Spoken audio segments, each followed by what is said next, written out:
Kids, आज मैं आपको बताऊंगी और एक स्टोरी के बारे में। उसका नाम है लॉर्ड कृष्णा एंड अरिस्टासुर। एक बार वृंदावन में एक बड़ा बैल घुस गया और उसने अचानक से गांव को लोग पर आक्रमण करना शुरू कर दिया। उस बैल ने कई लोगों के घर को तोड़ दिया, जिसके कारण कई लोगों के चोट भी लगी। जब कृष्ण को इस बात का पता चला तो वह तुरंत उस बैल के पास पहुंची। श्री कृष्ण ने देखती है पता लगा लिया कि वह बैल एक असुर है।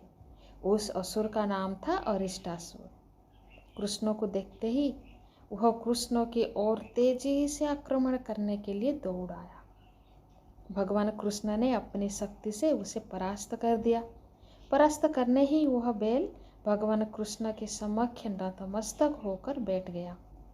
उसके बाद उसने कृष्ण को बताया कि वह भगवान बृहस्पति का शिष्य है और अपने गुरु के साथ दुर्व्यवहार करने के कारण उसे असुर बैल बनने का श्राप मिला था। इस प्रकार कृष्ण में ब्रज को लोग को अरिष्टासुर से बचाया। और एक स्टोरी मैं आपको बताती हूँ, माखन चोर भगवान कृष्ण की कहानी। आप लोग तो जानते ही है, भगवान कृष्ण की माखन खाना बहुत पसंद था। कृष्ण ने माखन चोरी करने के कारण उनकी माँ के साथ साथ वृंदावन के सभी लोग कृष्ण को माखन चोरी के कारण तंग आ जाते थे। भगवान कृष्ण की माता यशोदा माखन की मटकी को छत के ऊपरी भाग में लटका रखी थी, जिससे कि कृष्ण वहाँ तक ना पहुँच पाए और माखन को चोरी करके ना खा पाए। एक बार कृष्ण जरूरी काम से यशोदा माँ घर छोड़ कर गई। उस समय कृष्ण अपने सभी मित्रों को वहाँ लेकर आई। उनकी मदद से वह माखन की मटकी तक पहुँचे और माखन के मटकी को तोड़कर सारा माखन खा गए। उसी समय वहाँ यशोदा माँ पहुँच गए। कृष्ण के सभी साथी भाग गए, परंतु कृष्ण वहीं रह गए। उसके बाद कृष्ण को यशोदा माँ से अच्छी डांट पड़ी। और एक स्टोरी बताती हूँ, भगवान कृष्ण और फल बेचने वाली महिला की कहानी। एक बार एक महिला फल बेच रही थी। जब वह श्री कृष्ण के घर के सामने गुजर रही थी, तब श्री कृष्ण को कुछ फल खाने का मन किया। जब कृष्ण ने उस फल बेचने वाली महिला से कुछ फल मांगे तो उसने कृष्ण से उन फल के बदले कुछ मांगा। फल के बदले अनाज देने के लिए कृष्ण घर के अंदर दौड़ते हुए गए और मुट्ठी भर अनाज लेकर वापस फल वाले के पास आए, परंतु आते आते उनके हाथ से सारा अनाज गिर जाता था। कृष्ण बार बार घर के अंदर जाते और कृष्ण अनाज अपने हाथ में लेकर आने की कोशिश करते, परंतु सारा अनाज नीचे गिर जाता। वह देखकर वह फल वाली बहुत प्रसन्न हुई और उसने कृष्ण को सारे फल दे दिए। कृष्ण अंदर अंदर उस फल वाली से बहुत प्रसन्न हुई। जब वह फल वाली अपना खाली टुकड़ा लेकर वहाँ से चली गई और अपने घर पहुँची तो उसने देखा कि उसकी टोकरी सोने और जवाहरात से भरी हुई थी।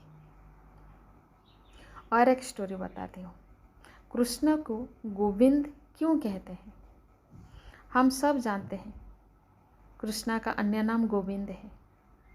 Why God Krishna called Govind? एक दिन भगवान कृष्ण के पास एक कामधेनु नाम का गाय स्वर्ग से पहुंची। उस गाय के कृष्ण को बताया कि वह देवलोक से उनका अभिषेक करने आई है, क्योंकि कृष्ण पृथ्वी पर गाय की रक्षा कर रहे हैं। उस गाय ने कृष्ण को पवित्र जल से नहलाया और उनका दिल से शुक्रिया अदा किया। उसी समय भगवान इंद्र अपने हाथी ऐरावत पर विराजमान होकर वहाँ प्रस्तुत हुए और उनने श्री कृष्ण को आशीर्वाद दिया और कहा कि आपके इन पुण्य कामों के लिए पूरे विश्व के लोग आपको गोविंद के नाम से मानेंगे। और एक असुर के बारे में बताती हूँ, कृष्ण और पुतना असुर की कहानी। कृष्ण को मामा कंस को बद्ध भगवान कृष्ण ने हाथी के लिखा था। कृष्ण ही उसका भगवान कृष्ण ही उनका मामा कंस का वध किए थे। यह जानने के बाद बार बार कंस अलग अलग असुरों को कृष्ण का वध करने के लिए भेजा करता था। एक बार कंस ने एक पुतना नाम की राक्षसी को भेजा। पुतना वृंदावन पहुंची और उसने एक सुंदर महिला का भेष बदलकर कृष्ण को हर घर में ढूंढता शुरू किया। उस समय कृष्ण बहुत छोटे थे। जब वह कृष्ण के घर पहुंची तो उसने कृष्ण को पहचान लिया और अपना दूध पिलाने के लिए गोदी में उठाया। जब वह कृष्ण को अपना जहरीला दूध पिलाने लगी तो उसको लगा कि कृष्ण दूध पीते ही मर जाएंगे, परंतु कृष्ण तब तक दूध पीते रहे जब तक उस राक्षस महिला की मृत्यु नहीं हुई। उसकी मृत्यु होने ही वह अपनी असली क्रूर रूप में आ गई। ये था दोस्तों मेरे बच्चे, ये था लॉर्ड कृष्णा का स्टोरी। मैंने आज आपको लॉर्ड कृष्णा का बहुत सारा स्टोरी सुनाई। आपको अच्छा लगा?